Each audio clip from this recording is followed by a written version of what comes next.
কিন্তু এই যে বীর মুক্তিযোদ্ধার খেতাব পৃথিবীতে বাংলাদেশ যতদিন থাকবে এই বীর মুক্তিযোদ্ধার যে খেতাব এইটা কাউকে আমরা পাবো না।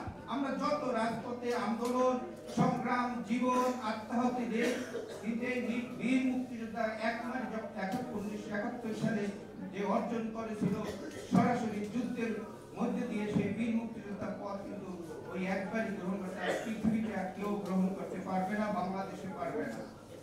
এবং তার যে মাস্টারি জীবন, যে মানুষ গড়ার কারিগর ছিল এবং অত্যন্ত একজন সামাজিক এবং জাতীয়তাবাদের যে সাচ্চাল কর্মী, সাম্রাজ্যবাদ করার জন্য, সাম্রাজ্যবাদকে উদ্ধার করার জন্য কখনোই মুক্তিযোদ্ধারা এবং এই টিপু মাস্টারের মতো লোকেরা জাতীয়তাবাদী কাজ করে না। এবং সাম্রাজ্যবাদের বিরুদ্ধে থেকে বাংলাদেশকে কিভাবে গরিব দুঃখী মানুষকে তাদের রুটি রুজিকে কিভাবে তাদের ন্যায্য অধিকারকে আদায় করা যায় সেই আদায়ের জন্য তার জীবন উৎসর্গ করে গেছেন। আজকে যারা এই জাতীয়তাবাদী যারা আজকে মঞ্চে আসে, কেউ সাম্রাজ্যবাদ পাওয়ার জন্য এই 15টা বছর আন্দোলন সংগ্রাম করে নাই। যারা সাম্রাজ্যবাদ টিকানোর জন্য ফ্যাসিস্ট হয়েছিল তারা আজকে পালিয়ে কিন্তু ওই ভারতে আশ্রয় নিয়েছে। বন্ধুরা, কথা একদম সংক্ষিপ্ত। আমি আহ্বান জানাবো এই টিপু মাস্টারের তার আত্মার মাগফিরাতের জন্য এবং আল্লাহ যেন সর্বোচ্চ তার একটি গুণাবলীর কারণে যেন সর্বোচ্চ মর্যাদা দান করে।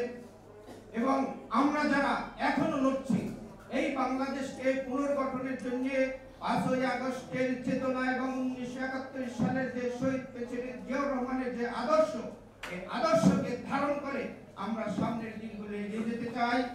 আল্লাহ সবাইকে হেফাজত করুক। সাম্রাজ্যবাদের বিরুদ্ধে আমাদের সংগ্রাম চলবে, এই প্রত্যাশা রেখে আমি শেষ করছি। বাংলাদেশ জিন্দাবাদ। এবং এই নাগরিক যাতে সামনে তার পিতার আদর্শকে সবার সামনে তুলে ধরতে পারে সেই প্রত্যাশা রেখে সবাইকে ধন্যবাদ জানিয়ে শেষ করেছি। আসসালামু আলাইকুম। ধন্যবাদ। আমরা আজকের এই স্মরণ সভার প্রায় শেষ পর্যায়ে চলে আসছি। এখন বিশেষ অতিথি